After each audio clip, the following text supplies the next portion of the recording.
think people understand what that intro is. Maybe we should give them some insight on why. What do you think they think the intro is? Like us trying to be funny? Maybe. It might be but it's deeper. It's deeper than that. We'll just take super slow pauses throughout the podcast. It gets the muscles warmed up. It gets the midsole. It just gets the blood flowing. It really does. Whenever, if you guys have, it's got to be on record somewhere of when me and Hitch, I guess when there's a little tension, you're trying to loosen up, you just scream it out, scream loud, like scream loud. Like you should probably be driving, windows up or down doesn't really matter, but just fucking freak out, right? Like I honestly haven't been screaming enough. I haven't either. Yeah, you can definitely tell. It helps, man. Yeah, it helps it helps life. Help. It really does. Sometimes afterwards, I'm like, I think that's maybe happened once, but not like, but like sometimes they can get emotional. You just scream so loud that the emotions come out. Yeah, like especially if something's like really bugging you. Yeah. Fucking, and then you do that scream and you just let it all out. Afterwards, you're just like, but it's so healthy. Yeah, it is. And I got that from this dude, Elliot Halls. He has a video of him just in his shorts, no T-shirt, no nothing. And he has like, you know the tables massage people use? Yeah. He has one of those randomly. And like at first, I'm like, just standing up, like crazy. And he does it for like 15, 30 minutes, like intense. He'll get on the massage bed and start like having a fit like a baby, like really just smacking the fucking whatever the hell he's laying on, smacking the table. And he does it like he'll like rubbing his whole head. And I'm sure if you're not watching this on YouTube, it's a little weird, like really freaking out, like pounding his chest, like trying to be like as animalistic and fucking like a monkey or something, or an ape, as possible. Damn. And it works. And it helps. Fuck yeah, it helps. Yeah, I can imagine that would help. Because even just screaming, because I used to scream a lot, just randomly. We used to pull up to the 1235 house, see Hex's car in the driveway, and then just that's very true. We would stay in the Jeep for like it could be anywhere from like 30 to 45 minutes of just staying in the driveway, just fuck. Yeah. Just screaming as loud as possible. And it's not like it was like that against Hex. We just knew we walk in, we're basically in a fucking You just have set. to get ready. Yeah, you have to have a set because you walk in, the camera's on you. Now, what if those are little things people don't know about? I feel like people assume that we've been around it so much that like when he does put the camera on you, it's like, hey, what's up, man? Yeah, I'm being myself. Yeah. But it's not. Right. It's not like that. Not some of the time. It's not. Right. If depends how your day's going. Depends like. That's true. Yeah. Because that's how it is with anybody. Like we're at the point now in the house where we text each other if we need each other for a video. It's not like you don't just go into anybody's sporadically. room. Because the days of entering with the video camera in the room are kind of over. Like, we haven't done that in a while, but I mean Hex still does it. So whenever we're around Hex, it's gotta be like, you gotta prepare yourself. Yeah, but like sometimes you'll get like texts you don't want, like just stressful stuff. Yeah. That Like, you'll just be stressed, like, fuck, you just ate a bunch of food, you ain't feeling the best. And you walk in, there's a camera on you, and it's like, you don't want to just be like, hey, I don't really feel so good. Like, Right. you kind of got to put on, like, hey, what's up, man? What question are you going to ask me? Yeah, Let's yeah. make this a jolly, like, good experience for Yeah. the people watching. Which I'm Which sure I he's try. which he's grateful for. Yeah. But we just have to yell it out before that happens. Yeah. It definitely helps. Episode 30 of the Flycast, which is crazy because the eavesdrop that I did was episode 30. So I don't know what you want to do with that information, but there it is. I did nothing with that. How Wait, that's his 30th eavesdrop? the one that we did, yeah. Damn. So how was your experience through everything? Because that eavesdrop was a long time coming. We talked about it in the last Flycast. Like, how was my experience through everything, or like through watching your podcast? Yeah, I guess. Because a lot of people watch that eavesdrop.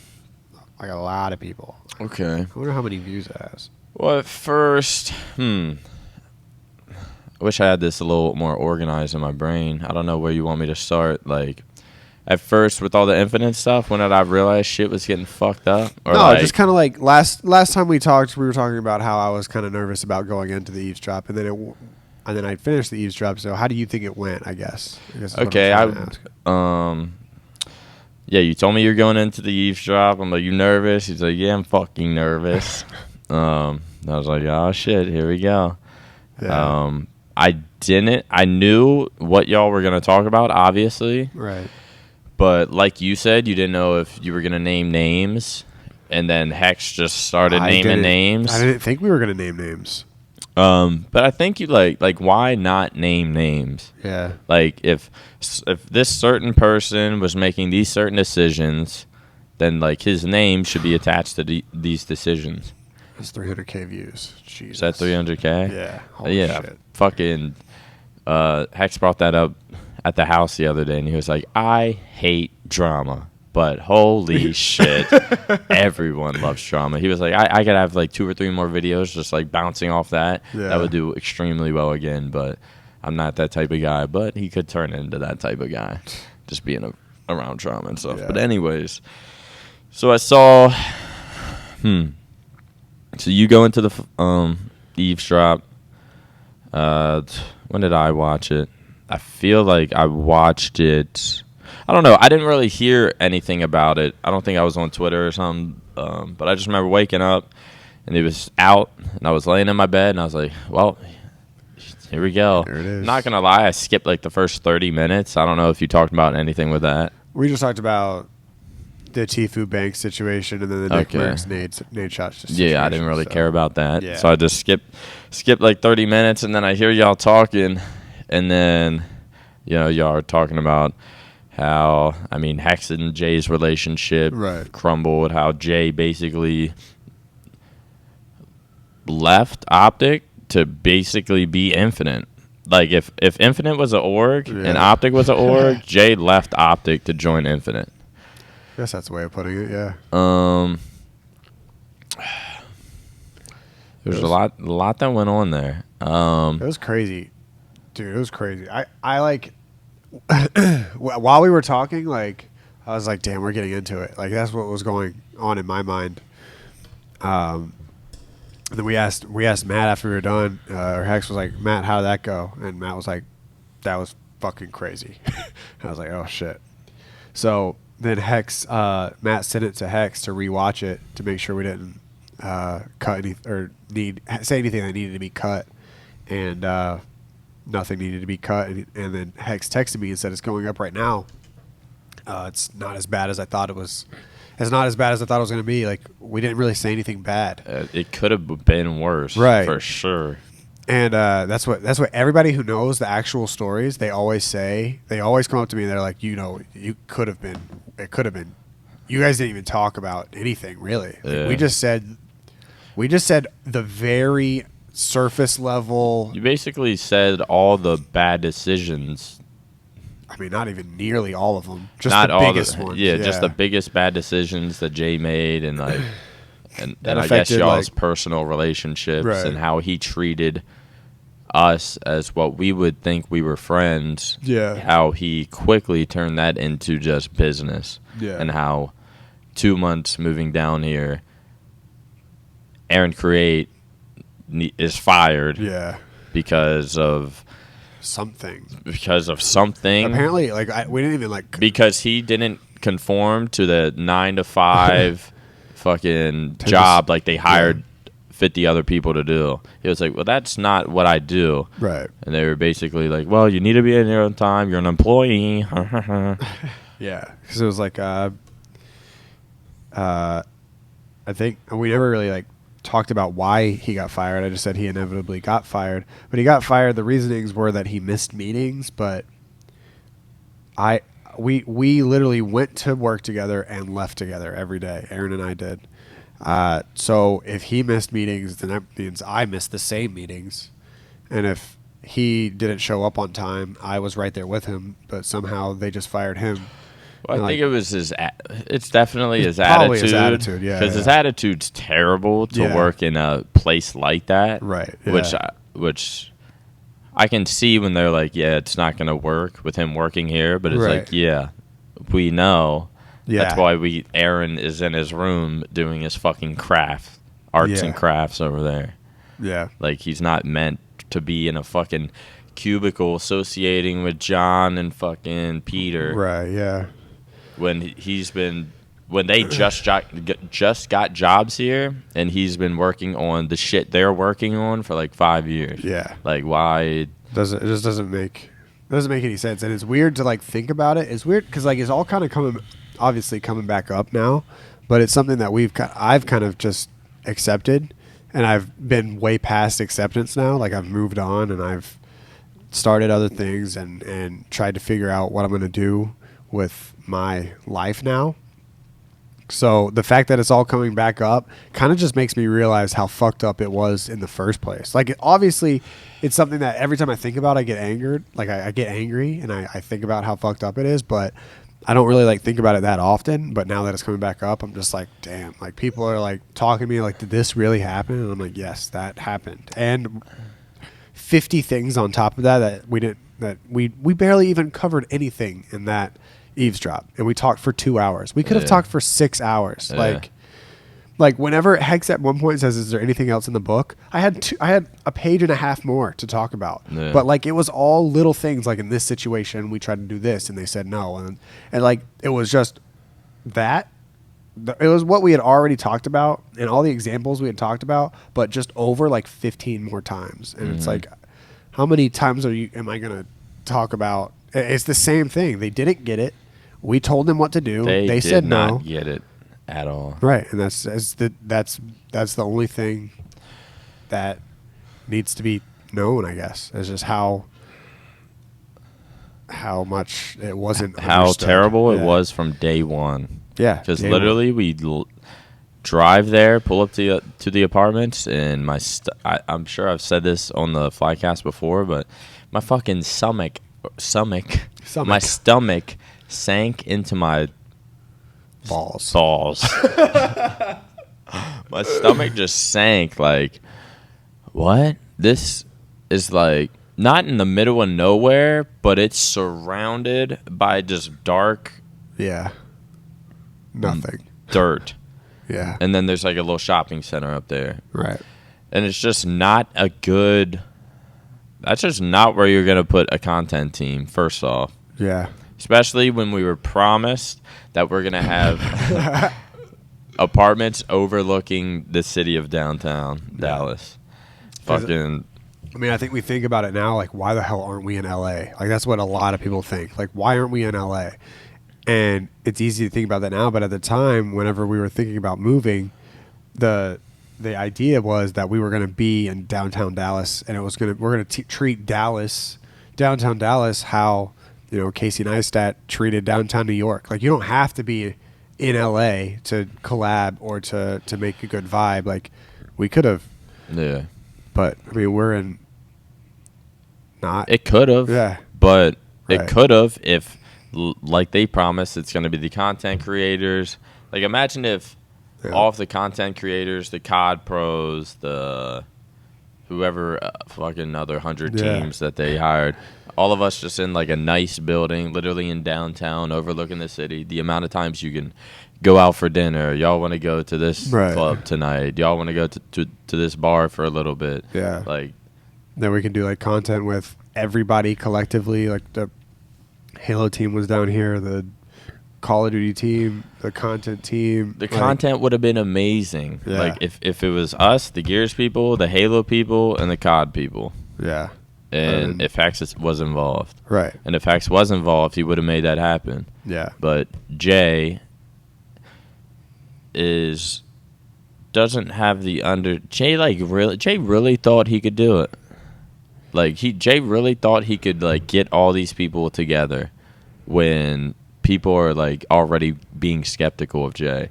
Because if we have Hex, if Hex is willing to be a part of it, then like here comes the COD team. Right. Easy to get the Gears team somewhere. And Yeah. like that's all we need, and then we're there. And then good shit will happen. But there's this fucking internal beef between Jay and Hex, and I don't know who's in the right or wrong. Apparently the people have decided Yeah. that Jay was wrong. But like someone just needed to like And I bow down and like apologize and be like, yeah, let's run shit how we should run shit to Hex. And that's what we wanted. We kept saying that. We would say that in meetings. And it's like at the end of the day, and I kept saying this to everyone, like anybody, new people would come on and they would say, what do I need to do to fix this? And they would come up to me and I'd be like, look, man, at the end of the day, there is an issue. And if that issue is not solved, nothing else can be fixed. Yeah. And the issue was always them two. And it was like, there would be different people would try to fix it in different ways. Hex, we would say we need Hex back. Like Hex just stopped doing content altogether. He stopped it because And that stopped ever getting the COD team. right, and then because of all the contract shit and all the bad blood, all the Call of Duty teams stopped doing content. So then it's just the content 'Cause creators. they're like, fuck Jay. right. They've been saying that for a while. Yeah, well, they haven't been saying it publicly, but I guess. Well, they did. Well, they have now. Yeah, now. I was like, what the fuck? But so they obviously there was bad blood there. So then people in the all the people in the comments are like, why isn't Scump in the videos, or why isn't Hex in the videos? And I can't say why. But Simply put, they just don't feel like being in the videos. right, like there's no the videos that are going up on OpTic Nation Gaming right now are not furthering OpTic. It's not furthering OpTic. It's not furthering the people in the videos. It's just kind of throwing up videos, and every single video is a fucking content deliverable. Yeah. Like it's not just good content. It's everything is a it is good content. They're good ideas, but as far as just providing content just for fun and just to give the OpTic fan base something to watch, like that, we haven't had a video like that in over 2 years, Yeah. and over a year and a half, because it's like every single video they sell for a content spot. They sell for a deliverable. They sell for a sponsor spot, and it's like that's just. You're just getting rid of all of the organic material that made OpTic. Yeah, and it's OpTic like, guys, we got to record for this deliverable.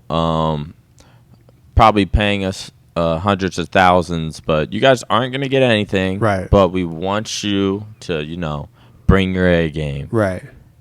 So then it's the same thing. I mean, I talked about it a little bit in the eavesdrop whenever the content team in the Scuff House found the contracts for the other two sponsors. Imagine we didn't find that. And we realized how much money the sponsors were paying, and how little money we weren't receiving anything. Yeah. And so after that it kind of all got sorted and figured out. We got contracted. For the first time in OpTic history, the content team was contracted. We started getting a salary, but then they started bringing in more sponsors, and we were going to do, and at the time when they brought in those new sponsors, the COD team had already exited, the Hector had already exited, and the Halo team got dropped. CS team is in another country. You know, the League of Legends team is in Cali, and the Outlaws can't be in videos. So it's like Sheila's in Austin. Right. So it's like, who is going to do those videos? We are. The same six people. We're going to do it. And the video's not going to do well because our stock right now is not doing well, and the videos are not good ideas, and they aren't catered towards the fan base. So then we're like, well, we'll do this, but we can't be. You are depending on us to do these videos, and you're putting more workload on us. So why aren't we going to receive any of why aren't we going to be fairly compensated for that? Well, we had a meeting one time, and Jay was offended for the fact that, like, I forget how I worded it, but I was just like, I was like, yeah, I feel our pay is fair for just doing like a few videos a week, right, and like getting those done. But then when it comes to the videos being deliverables for every single fucking deliverable, it always comes to us. Yeah. And you know they're throwing hundreds of thousands to a fucking mil, I don't know. Yeah. But like, then they want us to do those on top of it all, and that just like, I would not do deliverables for people throwing hundreds and hundreds of thousands of dollars and millions. I will not do videos for them and do videos for the OpTic channel for what I was getting paid. Right. I didn't think that was fair. Right. And they would have us like these all-day video shoots, these all-day videos for this deliverable, and it's like, we aren't getting compensated for any of that. Like, I could be home streaming, making more money, or, you know, throw us a couple thousand or something, and we'll make it really good. But when everyone thinks when we all as content creators think it's like literally us versus them, and like, we're not getting shit for this, but meanwhile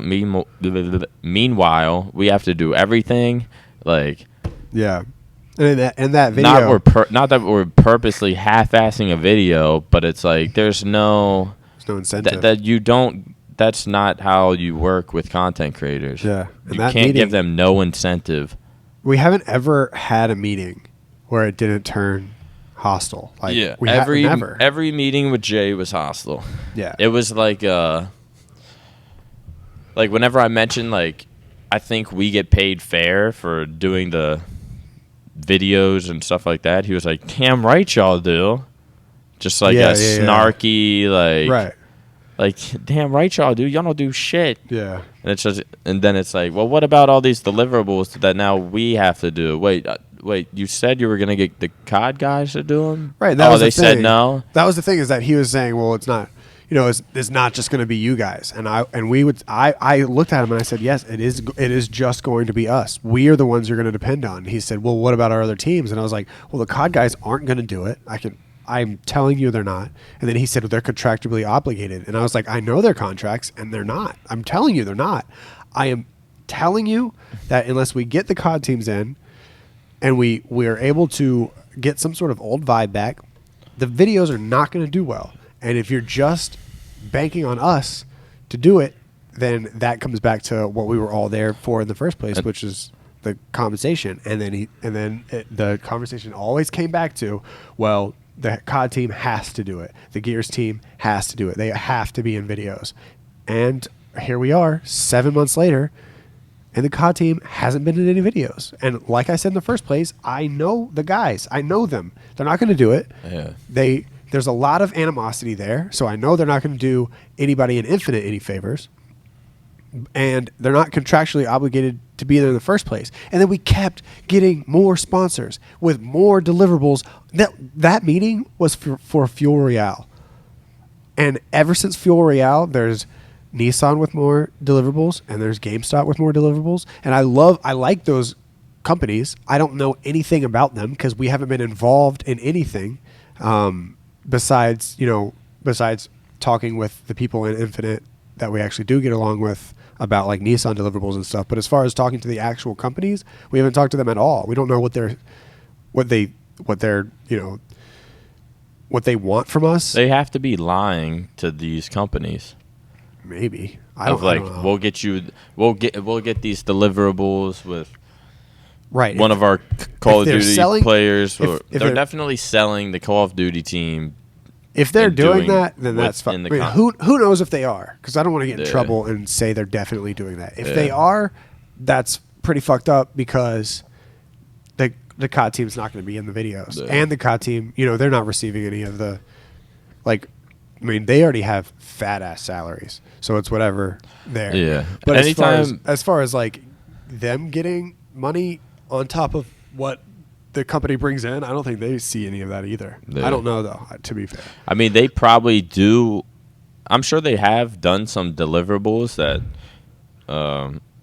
we just don't. It was like a small, say, photo shoot or something for, I don't know, something. But they're getting paid to do it. 100%. Yeah. There's no way that. Yeah. Or unless Hex talks them into it. Like the Mountain Dew thing with Game of Thrones. I think Hex talked him into that because he knew it was going to go on TV. Mm-hmm. And shit like that. Like Hex. Yeah. Hex understands it, which is what we've been saying since day one. Is he does get it because Hex is the guy that would take interviews whenever the COD team didn't want to do them. He would do deliverables whenever the COD team didn't want to do them, and he thought, or if the COD team didn't want to do them and he thought it was in their best interest, he would talk them into it. Hex has always been that guy, and now that Hex was out of the picture, none of that was available. Yeah, and Jay wouldn't even try to get Hex back into the picture. And Hex was pretty much just sitting there, waiting for shit to blow up. Yeah. And shit hit the fan multiple times. Yeah. And every time it hit the fan, there would be a tiny little upswing, and everyone would say, oh, everything's better now. But every time there was a little upswing, anybody who was behind the scenes knew that it was just another matter of time. Yeah. And here we are, man. Who the fuck knows what's going on next? Yeah, I guess we'll find out fucking, end of next week? From what I heard. I'm not going to lie. When I've said I've heard the end of next week, every week for the past 3 months, I've heard that. So I don't know. Well, I don't want to say too much, but Hex told me something yesterday. Right. So, but I'm not going to say it on here. Yeah. That's cool with you guys, right? But you think maybe it is? You think maybe it is the end of next week is what you're saying? What was the situation when I remember we had a meeting and I think you had your marker or whatever. You were drawing shit on the board of how shit was supposed to happen. Is that the moment Jay called you out for making a rookie move? And this was the most So this was in pissed I've seen Hitch. This was in oh dude, my voice was quivering. You know when you get I don't know if you ever were like this. Do you ever get so mad where you almost cry? I get what you're saying. Way back in the whenever I was a kid, that's how I used to get so mad that my voice would shake. Yeah. And I remember that day was the maddest I've ever been, probably in my adult life. My voice was shaking, and I was and I remember thinking please don't fucking break right now. Don't get so mad you fucking cry or your voice shakes. But that was the meeting I talked about in the eavesdrop. It's probably the only thing that I regret not saying in the eavesdrop. But yeah, it was a meeting in January. It was the first meeting. We came forward and we said, just so you know that there's no content space here. We need content space. We need we need equipment. We need a bigger team because we need to make this. We see how much money is going into this company, and we need to make it. We need to make it great. We want to make this the best thing, the best content that esports has ever seen, and then that's when that's when I wrote it all out on the board, where we were and what that meant for Aaron and I, and then that's when I think Jay looked at me and he said, you know, you need to understand that you aren't a content creator. You and Aaron are not content creators. So everything that you're fighting for right now, none of it applies to you. And I was like, I understand that, but also it's not correct. Like Aaron and I are in OpTic. So regardless of whatever that means on paper, that means we are recognized in content. So that makes us content creators. Mm-hmm. At the time, Jay was also a content creator. He had been in content, in OpTic content. So he was considered, you know, he had his role or whatever. Hex is a content creator. He's CEO of OpTic, but he's a content creator. You know what I mean? Like content creator doesn't mean, all it means is you create content or you're a part of some content. So we said that. And then he said, if you keep talking like this is going to go down a path you don't want it to go. I remember he said that, and I said I would like it to go down that path right now. Like I want whatever is on your mind. I want you to say it.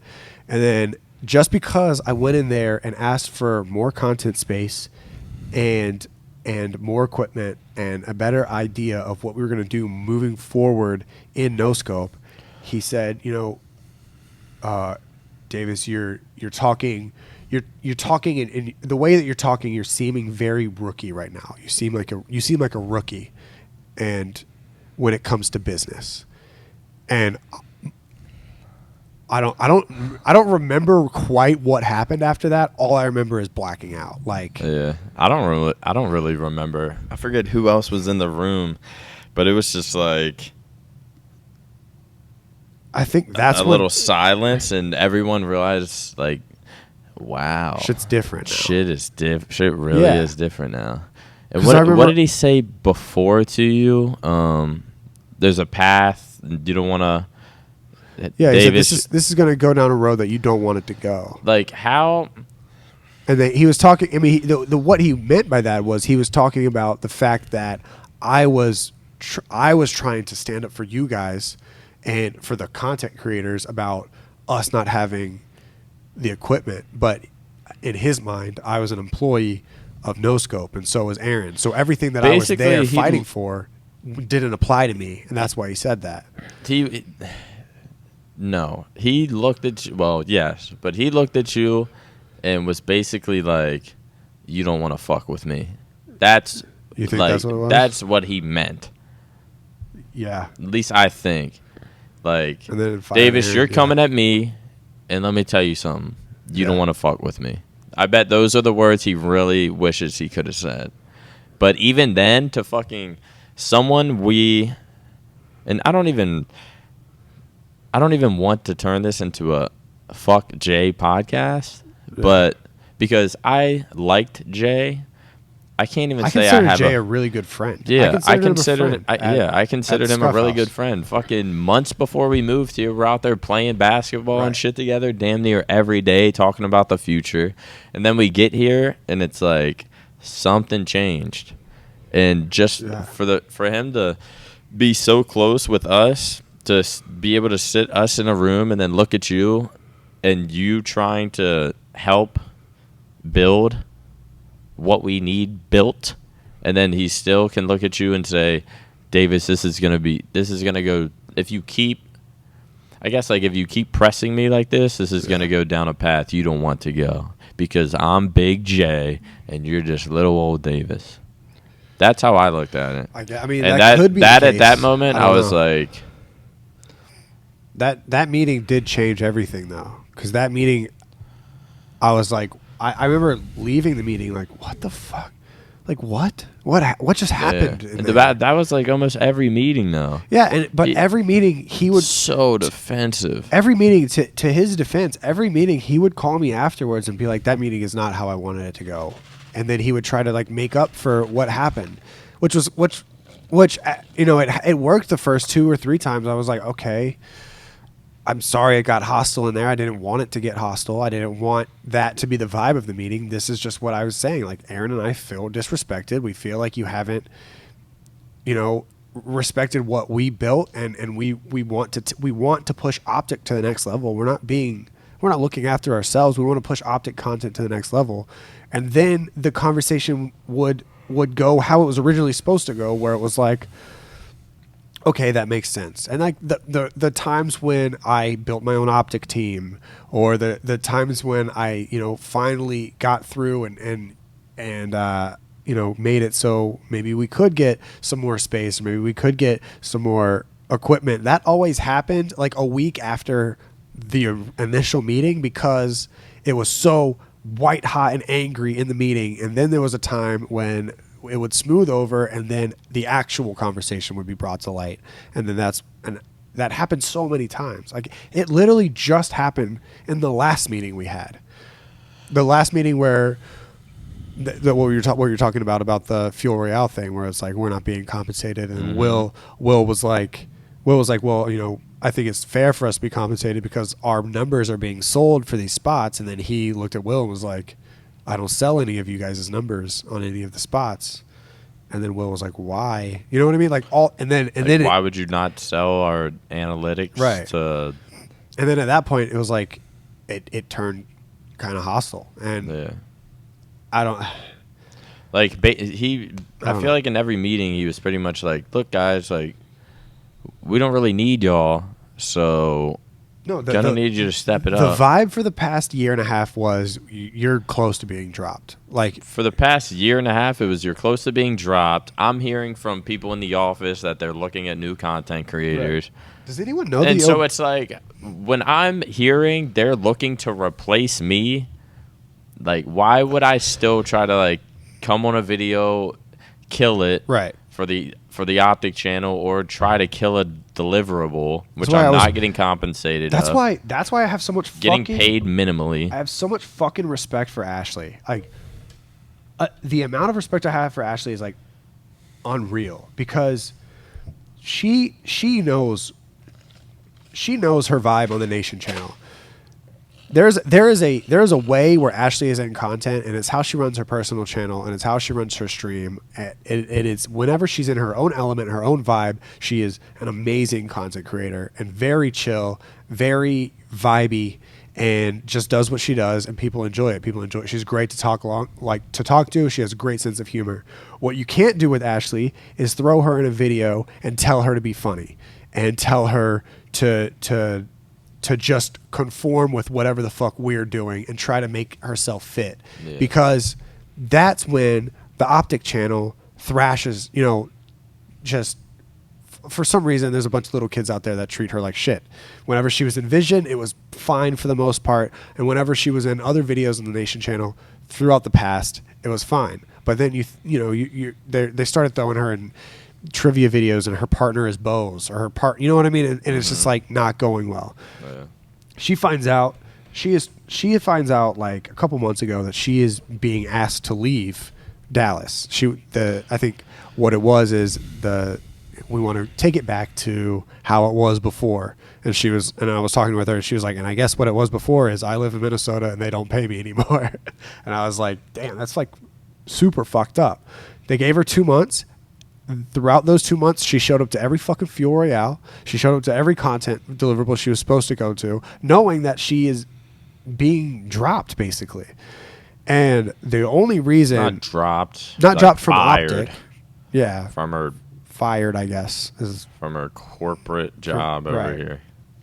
And the thing with Ashley is I would have done the same thing that I would have done with Aaron, where I go fucking crazy with Ashley, but Ashley has talked about it multiple times that she wanted to move. She's been one out of here. She's wanted out of here for a while. Yeah. So it gave her an opportunity. She got a little bit of moving money, so that helped her, but now she's going back up to Minnesota. But even throughout all that time, knowing how disrespectful it is to drop the longest OpTic member here besides Hex, which is Ashley. Ashley's been in OpTic longer than Scump. Ashley's been in OpTic longer than when Nadeshot joined. Like, she is the longest member here, and she got fired or asked to leave. And then she said, well, I've actually kind of been, thinking about starting up or doing something else besides content creation, like managing channels or doing social stuff. And then they were like, oh, well, we hadn't even thought about that. Maybe there is a spot for you here. So it was like, it was just kind of like, we need to save money. Let's get rid of Ashley, I guess, which doesn't, I don't know. I have so much respect for her because she never gave up, or she never let up even after being disrespected as much as she was. Yeah. I mean, she definitely fits her own as a content creator, but Right. it's just not, I guess, when it's me, Bose, Flamesword, and you, Right. and we're all fucking Yeah. hype and or whatever the fuck. Right. Like it's hard. Her personality, like people just call out her personality for Because her. it's so different from ours, I guess. Yeah. But with me and Ashley, I think if me and Ashley sat down in a video and vibed It'd be a together, great it'd be video. hilarious. Like Yeah. same with her and Sheila. Like but if you throw her in a basketball fuel royale with the rest of all of the other guys, and we're all like broing out, being weird, and then she doesn't play basketball and is Ever. supposed to Doesn't act know the funny. You know what I rules. mean? And it's just like, I don't know. It's just like they definitely didn't do her justice for how her They vibe didn't is. Content. do anything for like, I guess the females. Like they could have had Ashley and Sheila yeah. doing something because Yeah. like they're good friends too. Yeah. Maybe start their own little podcast or Right. I don't know. There's something there. Just, Yeah, there's something there. I mean, it all just comes down to the fact that our content team has to understand our content creators, and that wasn't really the case up until lately. Up until probably this new house. I can't believe I found out the majority of people hired, and I could be wrong on this, but a lot of people hired didn't even know about esports, Right. especially people that were working directly with us. Right. Like, Yeah. that explains why I think it was our first video, was supposed to be a Fortnite video.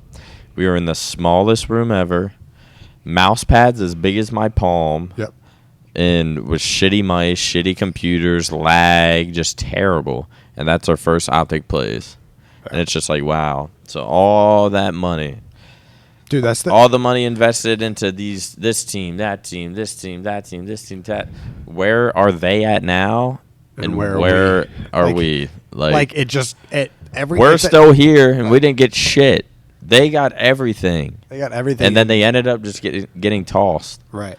It's crazy, dude. It was the worst execution ever, and I don't know who that's on, but whoever's decision to like spread OpTic out like that, and obviously they have a vendetta against the content creators, so fuck them. We'll give them bare minimum. Hopefully they can make something work out, but we're gonna do this global shit over here. And holy shit, that was wrong. Right. Not wrong as it messed up. Like, no, you lose. Like, Yeah. you couldn't have been more wrong. Right. That was the worst decision you could have made. That's just how I feel. That's how I feel, and it's I'm kind of over being upset about it or mad about it, but Yeah. I was right. Dropping the Halo team. It has to be. I hope it has sunk in that I was right, and I hate to say that, but it's how I feel. Yeah. You were There's so many times where I said that is not a good idea. This is not going to Dude. work.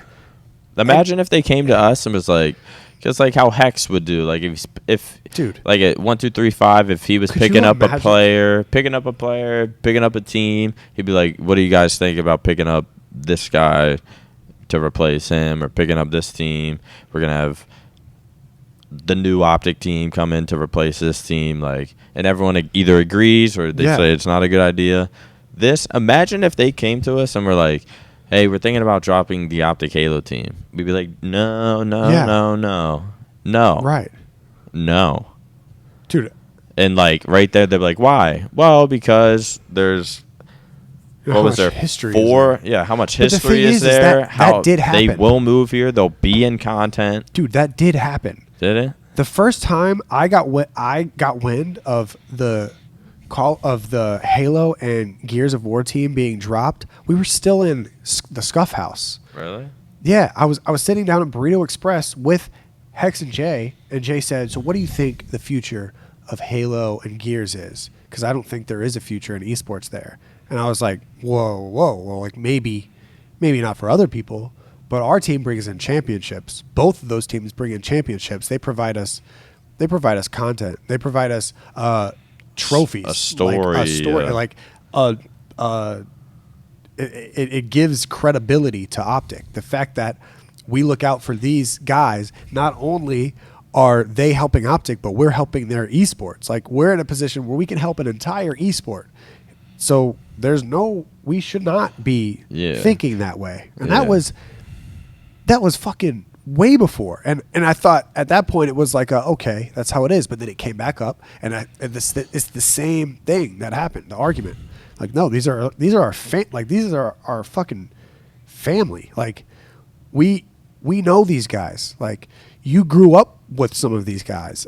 It's like it's so much different than how the vibe is with a lot of esports and their teams. Like, we had like a oneness with our teams.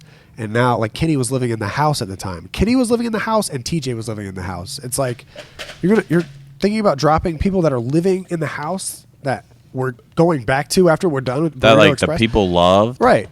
And it's just like it didn't really make sense. It never made sense. And it still doesn't. It's crazy how much sense it doesn't make, but those decisions still went through. Still happened, dude. You got to think, what would, like, Hex and I think about it all the time, or talk about it all the time. We're like, why did we ever stop it? Like, we shouldn't even have stopped it.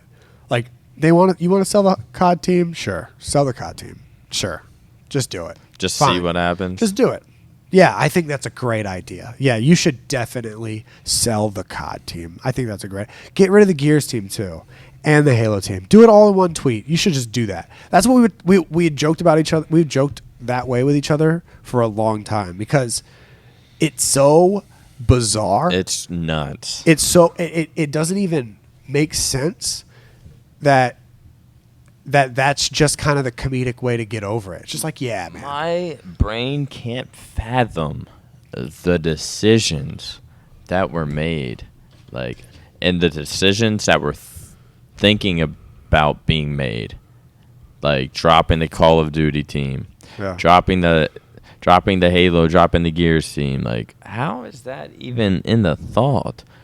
Oh, because you guys never really worked with esports before. You don't pay attention to OpTic. You don't realize our whole fan base is sort of under these people supporting these teams, the Halo, the Gears, the obviously Call of Duty.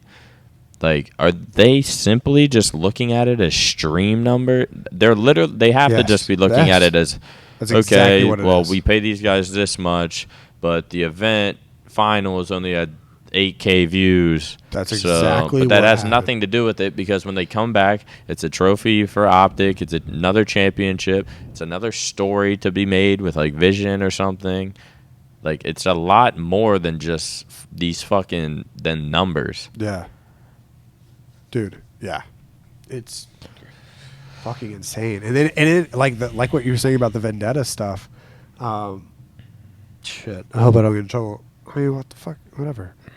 But, like, it became such a, it got so toxic where it wasn't like who's trying to do good for OpTic and who's trying, like, it was the content creators were looked so down upon, and we were so hated us. Like, they hated us, that whenever people started to understand the real story, because I've heard from people, a lot of people. I've heard from a lot of people that worked in Infinite prior to everyone getting fired that it was, don't talk to Hex, don't talk to the content creators. The vibe was, if you get caught talking to Hex or the content creators, you are now, like, it's suspicious. Like, you were being looked at as suspicious, and it wasn't. That's the environment that we would go into to, like, record and shit. Right. Well, not really record and shit, because the people we record with, I fuck with them, but right.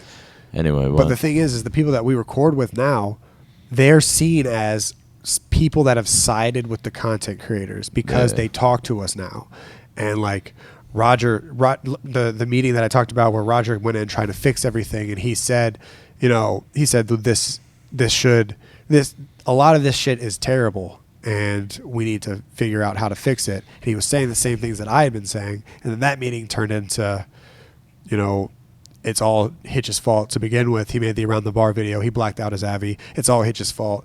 There was a reason that you fucked up in the scuff house. There was a lot of shit that you didn't do, and you weren't available or you weren't ready for this position. That's how it turned very toxic. And ever since that, Rogers kind of started understanding what all was fucked up, what all wasn't going well. And then he kind of got demoted and kind of got thrown under the bus after everything else happened because he fucked with us, is what it seemed like. And then another guy got his position. Now he fucks with us. Now he's being looked at as somebody who's that guy? Can you say? No, I don't want to say his name. But it's just it just seemed like it was always content versus corporate, and all the people in the public could see was content because we're the only one with a face. And so it seemed like we were being bitchy towards corporate. But the vibe from it seemingly day one was, don't fuck with those guys. Literally day one. Yeah. And it was so toxic, dude. It was so I'm so glad I'm out of it. I'm doing my thing now. It's fine. But whatever happens, I have 2 fingers crossed that good things happen with OpTic, and I'm ready to help with that story. I will not be driving the story. I will not be shooting Vision. I will not be editing Vision, because those days for me are kind of done because of how much effort I put into it and then how that all came back around. But as far as helping the story of OpTic and moving it forward, sure, I'm excited. I'm really excited to see what Hex gets with it back. I'm excited to be in that scenario again where we can do some content together. But I'm just so glad all this shit's done. And I never wanted to, I knew the Eavesdrop was going to be crazy. I never really wanted it to be as attacking as it was, because I knew the fans were going to go crazy. But what else could we have done? What else could Hex and I have done that all we didn't send anyone to attack. I didn't want anyone to attack. I think I have the words fuck and J muted or deleted in my stream. My mods are on top of it. We don't talk about it. I don't want to encourage attacking anyone in my stream or just anyone in general, but I don't know how else we could have really done the Eavesdrop without just telling the truth and what actually happened. Yeah. I think you can only make so many mistakes until the time has come to where people are like, wait, why is it so fucked up? And then all you did was literally explain what happened. Bare minimum. We didn't talk about anything. In the grand scheme of things, we talked about 5% of what we could have talked about. And that's and everyone that has come to me from the outside is just like, dude, I can't believe you had to go through that. Or I can't believe that's what it was like. And everyone on the inside was, you guys didn't talk about anything. Those are the two, and which is crazy. I hope that I really want to say that multiple times to let it sink in that Hex and I talked about nothing. We talked about 3 situations when we could have talked about 100. In every single one of the situations are the same exact vibe of what we talked about in the Eavesdrop or what we've talked about here. It's just toxicity and egos and condescension. It's all across the board. A lot of egos in the building. Dude. Even fucking the most random people you wouldn't expect to have egos. Yeah. People doing interviews about how OpTic got to where it is today from people. There was a guy did an interview talking about the content within OpTic, and it was a guy who was a Triggerfish employee for 2 months, and he was talking about how No Scope built up OpTic content from smooth competition and things like that. And me and Hex were like, what the fuck? That was us. Dude, it's literally people. I feel like people that get into this type of business are just fucking idiots. And they can't, I guess he took it as his job was to speak on it, so I guess he tried his best. Yeah, I guess. But at the same time, probably trying to hype his own shit up of No Scope Media. And I will say that some people think that some people are saying that Jay did this for the money, or he did this for to sell out or whatever.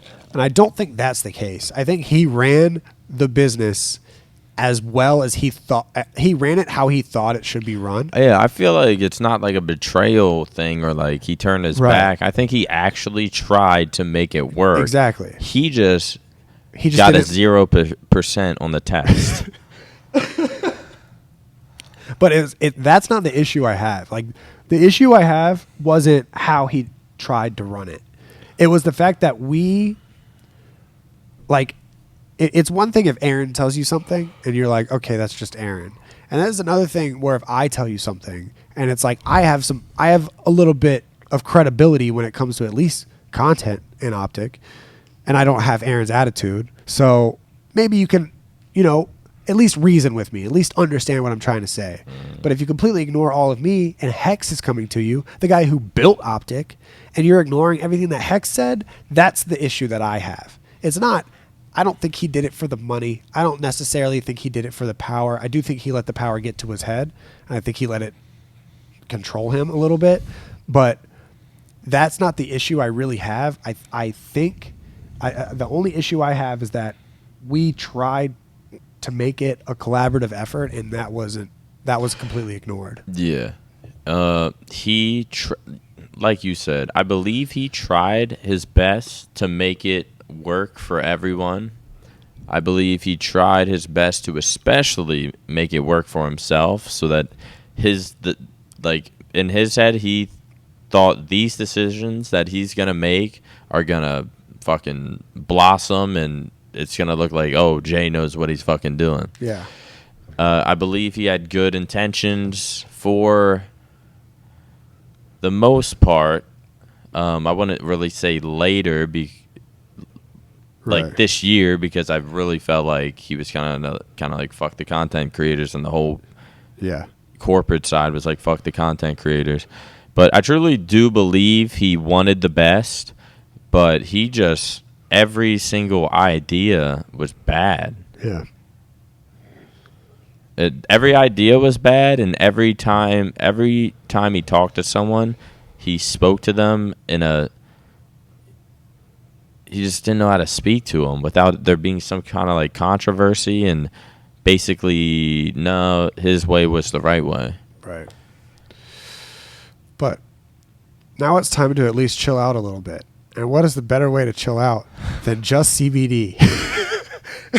I'm grabbing a Red Bull while you do this. All right. So Just CBD, obviously, is obviously a sponsor here at the Flycast. You can go to justcbdstore.com and use code Flycast for some percentage off. And because we ate all of the gummies last and smoked all of the pre-rolls, except for Nick hasn't smoked his yet, so that just means I smoked one. We got non-edible products to display. We've got a bath bomb with CBD. We've got honey sticks, and we've got some pain relief cream. Top left. How much time? Top left. 55 minutes. Oh, shit. 68 minutes. Okay, we're still good.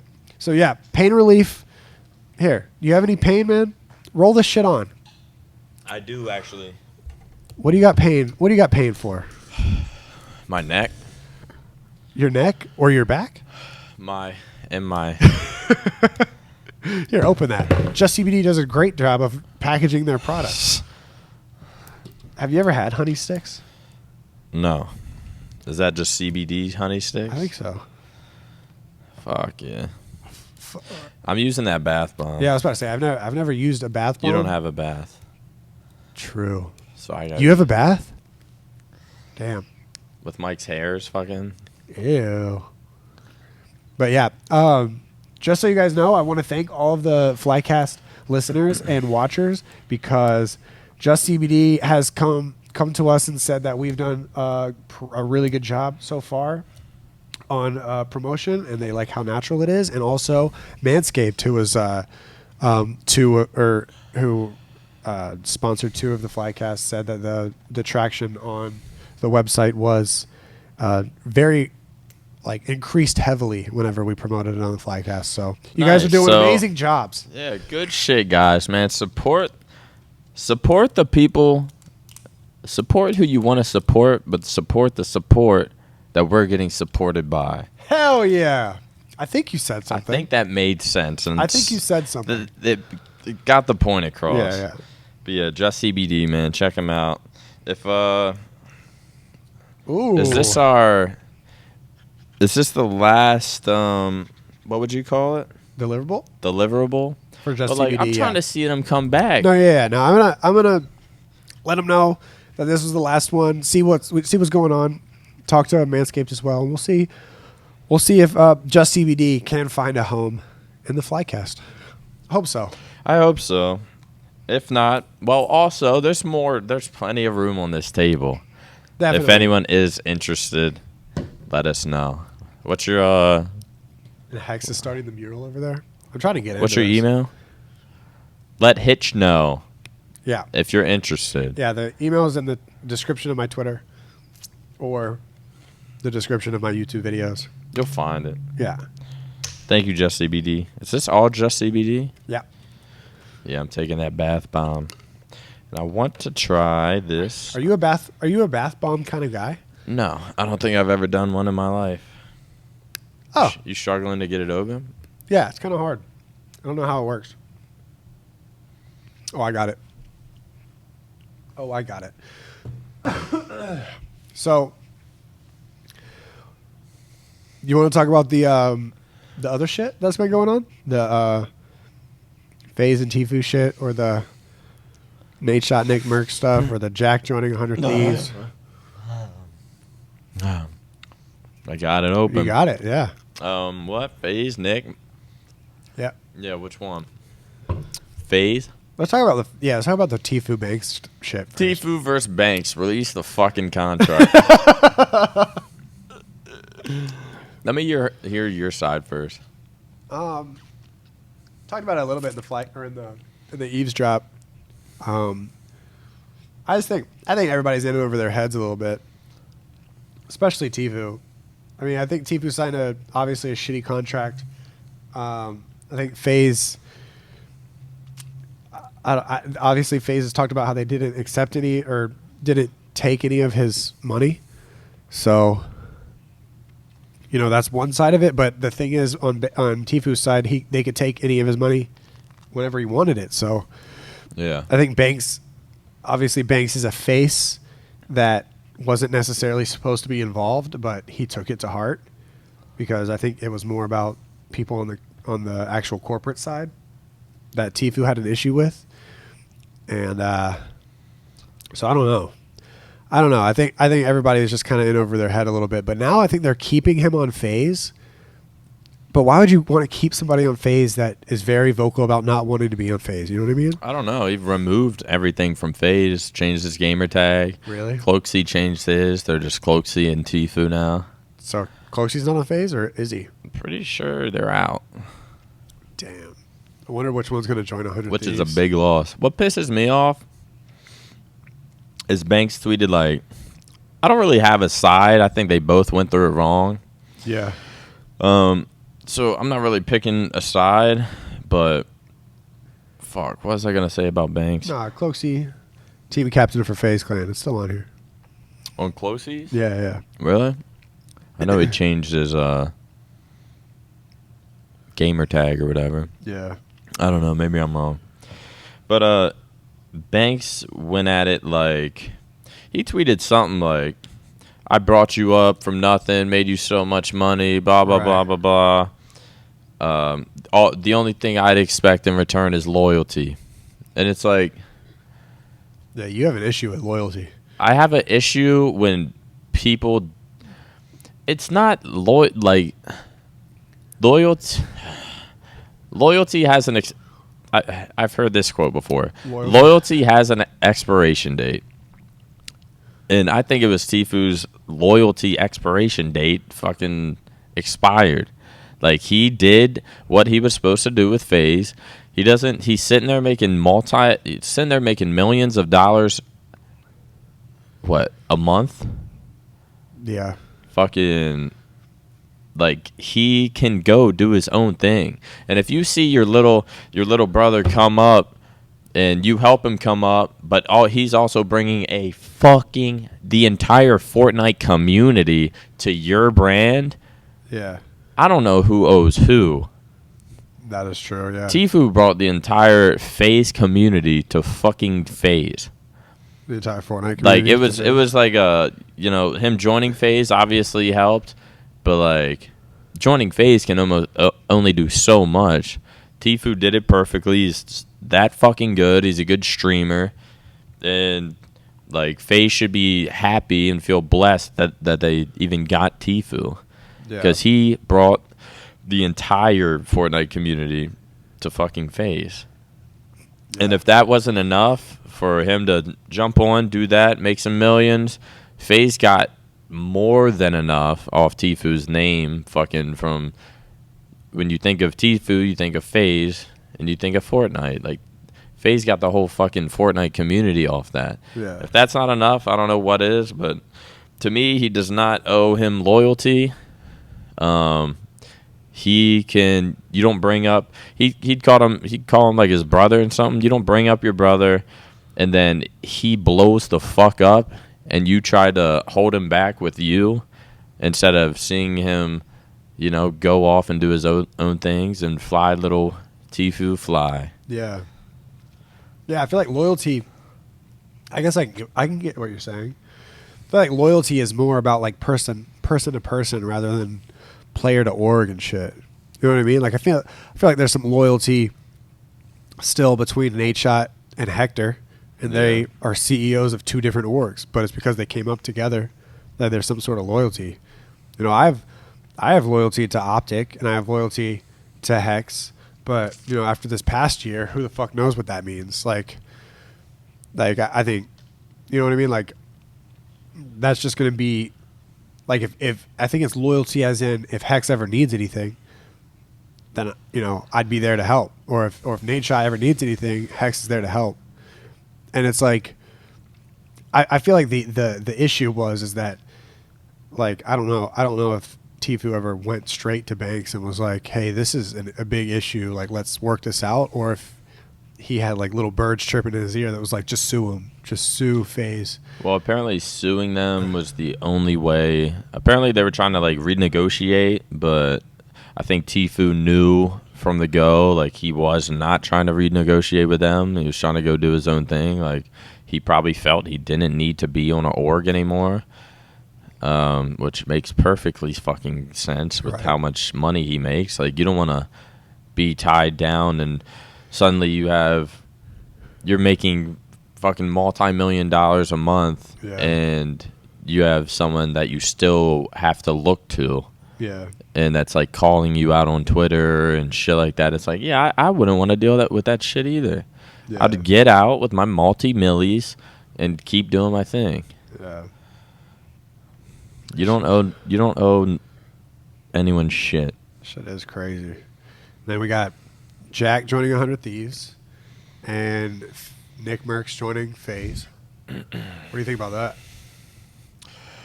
Jack joining 100 Thieves? What? No.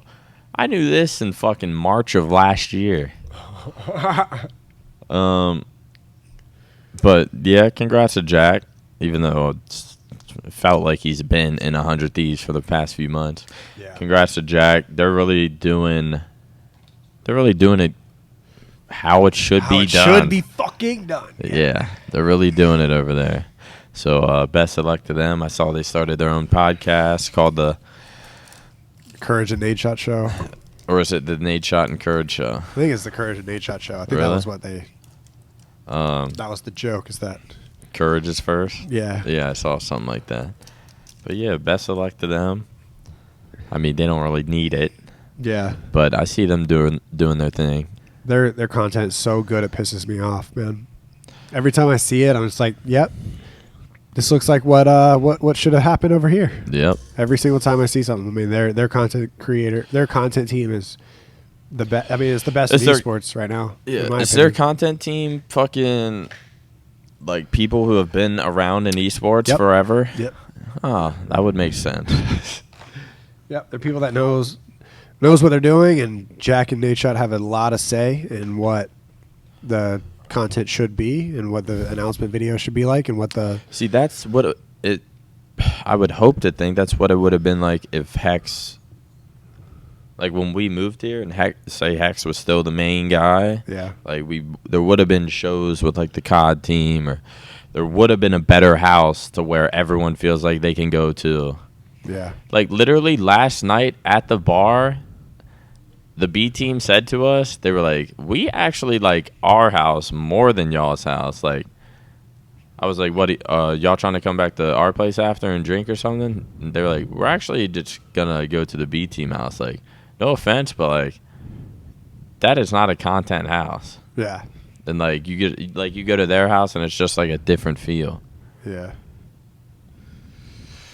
Yep. I mean, that's just. I just want to fucking nap. You tired? I'm tired of talking about it.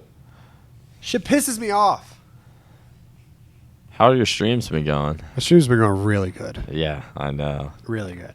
I think I'm excited about it. I think that the TST vibe is finally getting like recognized and getting understood, and I think it has a lot to do with we've really locked down what we want to do, which is just play GBs and talk to chat as much as possible, and then also kind of display how good, like we're pretty good at the game too, and then definitely incorporate style. The Twitter clips have really been helping. Mm-hmm. We've been averaging like around like 1,000 viewers without a host over the past 3 days, and I think obviously a lot of that has to do with right after the eavesdrop went up, that shit happened, but we're trying to retain as much as possible and keep the energy high and shit like that. So I don't know, I'm excited to see what happens in the coming weeks, but I think we're really grinding it out right now. Yeah. I think you guys really have something on Twitch that no one else has. Yeah. And that's like, at least I don't sit there and watch your streams, but I know like you can just see from the Twitter clips, just all the hype behind it and how you guys interact with each other. It's just like that should be a stream that is noticed. Like that should be a stream that's getting thousands of views. Like what the fuck else are people watching? Yeah, I appreciate that. Yeah, you tweeted TST is next up or something like that, and me, Blake, and George were sitting in the call like talking about it after. We were like, dude, that tweet hyped us up. So like that tweet hyped me up so much. I was like, dude, it's the truth. You can see when someone hits the wave. Yeah. Like Courage was hitting his wave. Yeah. I had a little wave at one point. Yeah. It disappeared. But I don't think it disappeared. I think we've always been the same way as far as like streams. It's like it just takes one thing. Yeah. Like it just takes one. I always have like the comeback. Yeah. Which is what I'm working on right now. Yeah. I got some work to do. It's just hard because do better. It's. I mean, the GTA streams were fucking great, but now like, what is GTA still a thing anymore? Or like a lot of the big streamers are stopping GTA, and right now it's like my highest like views and like sort of interaction and stuff is with GTA, but it's not something like I don't have a goal every time I get on. Yeah. Like. Yeah. It's just like I'm literally every night just winging it, hoping funny people are on the server. Like that's what I need is to have other funny people on the server. Yeah. But I also hate streaming at night. I don't show it on stream. I'm not like I'm very energetic and stuff. But I do not like streaming at night. I would rather wake up. I want to figure out like a morning stream, but that would mean no more GTA. So that might have to come back to 17-hour Fortnite sessions, just to get fucking good again. Yeah. Like Fortnite. I guess Fortnite's still the game to play, but Fortnite's so hard because you're either. I don't know. I feel like you've either been playing it this whole time and you're getting fucking. If you played, you would lose it. You would maybe last 2 games. I wouldn't play. I saw your tweet about the thing wall. About that tweet is there was a minute of fighting before that with like pretty much the same stuff. Really? Yeah, like when I was dropping in that game, I was like, I am only building this game. I am only building. Yeah. So I instantly got a bunch of wood. He tried coming up on me. I was just wooding. And then, like, I ran away. Then I was, like, blocking him as he's chasing me behind him. And then we, like, get in a little fight. He chunks me. I chunk him. Someone else flies in.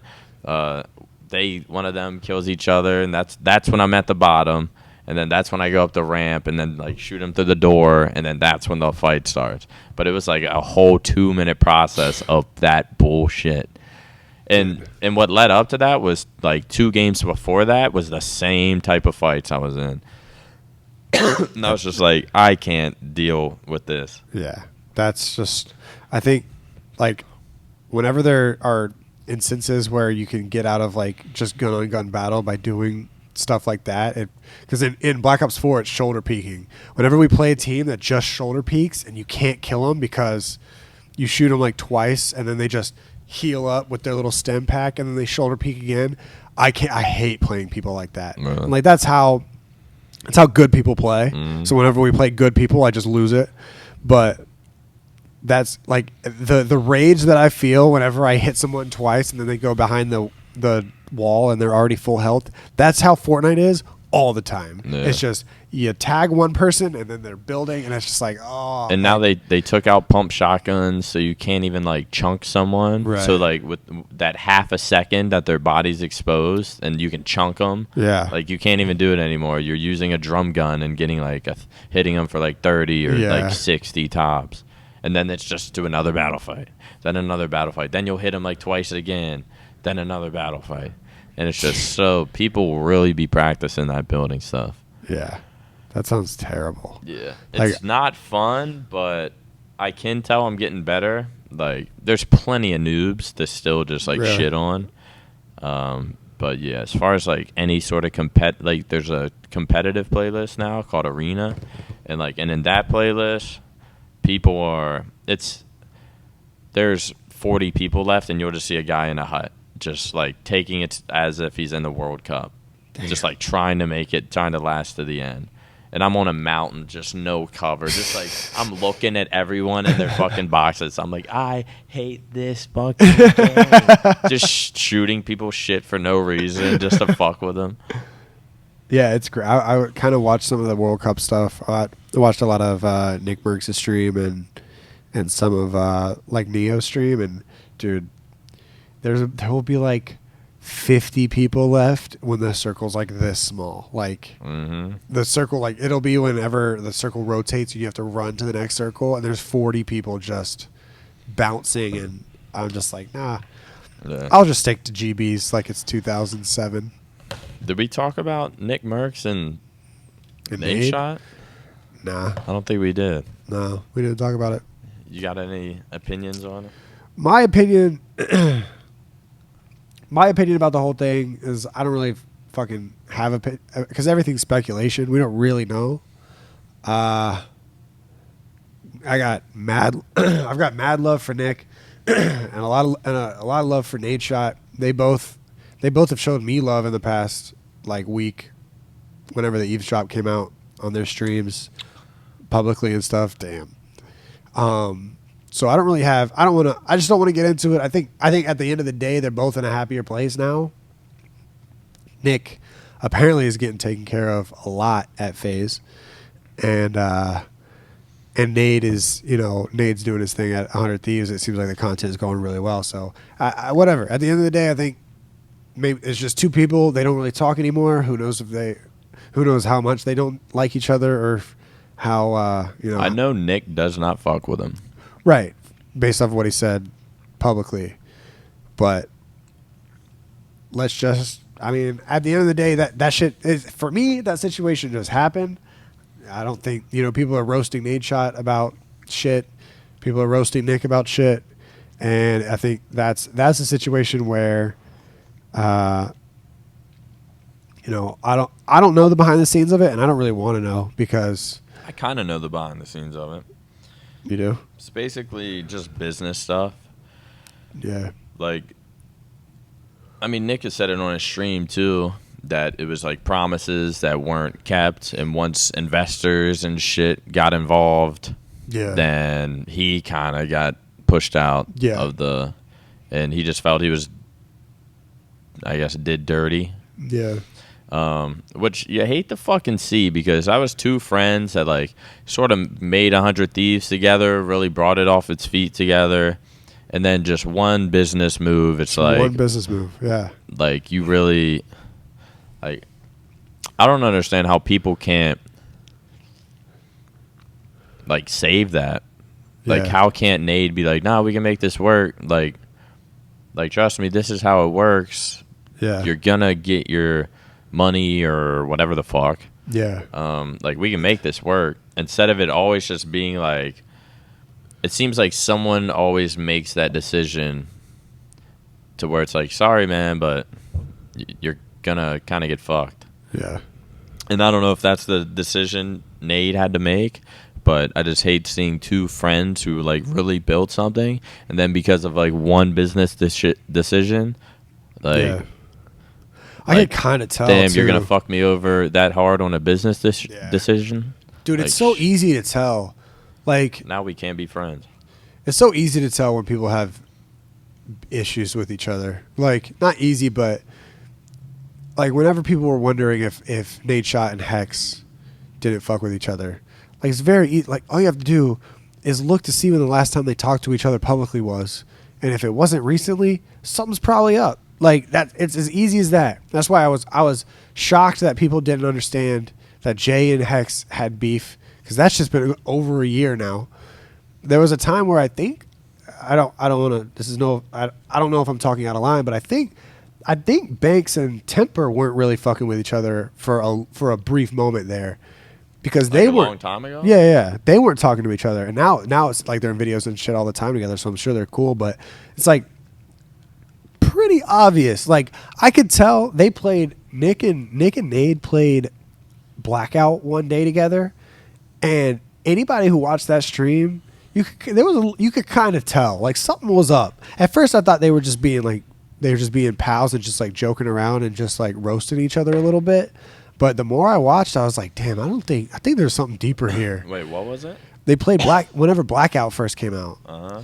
They played together. Who? Nate and Nick. Oh, I did. Yeah. And it was I like did hear kind of some like clips. it was kind of A like little weird. Yeah, it's like I don't know what's Like, really, they like brought up money and shit Yeah. at one time, and it was like yeah, you're just Yeah, kind of like, something's weird. like what's going on? here? that whole thing could be just clash of personalities as well. And maybe they realized Oh, like it's not gonna work between us. I and bet you sorry, it is. I bet but- you it is clash of personalities, because I feel like they both have pretty heavy personalities. You know what I mean? Like Nick Merckx is like all love all the time, but you can tell there's some Gears of War still in there. Yeah. You know what I mean? Like there's some there's some shit still going on behind or under that hat of his. And same with Nate is like Nate's still got a little bit of S&D, like you could tell like he's trying to work the system a little bit. You can tell he's trying to find the strats and get the bomb planted, all that shit. So it kind of like you can tell like I feel like there's a lot of people in esports where if you went into business with them, it wouldn't work out. Which is why I don't ever really want to do that shit. Which is kind of sad. Yeah. I feel like it can be done. Yeah. But it can be done, but the people that are trying to be so successful in esports, their priorities are being successful in esports, not having good relationships or not furthering esports or furthering their. Yeah, that's so true. And that's an issue. It's about their success Yeah. in esports. That is an issue. But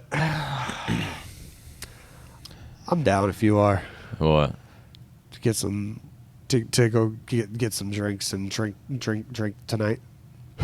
I am not drinking tonight. You want to You go watch feel the like Halo drinking team? tonight? Nah, let's drink tomorrow night. I'm not doing shit. I got a stream actually. Let's watch the Halo after team this. tomorrow. Is there any final? There's a decision coming up within OpTic. Fingers crossed. Anything? Fingers crossed. I don't know anything, so don't ask me on Twitter. Don't ask me on streams because I don't know anything. I know a little bit. You can ask me. I'm not going to respond. But fingers crossed, everything works out the best that it could possibly work out, and everyone's happy. Fingers crossed that regardless, everyone makes the best out of the situation, and I think it's safe to say us as a content team are still going to be willing to work together and do some shit. Yeah. You guys will see more of that in the near future. Congratulations to Nick or to Aaron and Bose. Congrats. Selling out Rich and Lonely in like 4 hours, something like that. Congrats to them. It's crazy. BTH merch coming soon. TST merch coming soon. And all right, until the next one. Hitch. What's up, man? Do we have any outro music?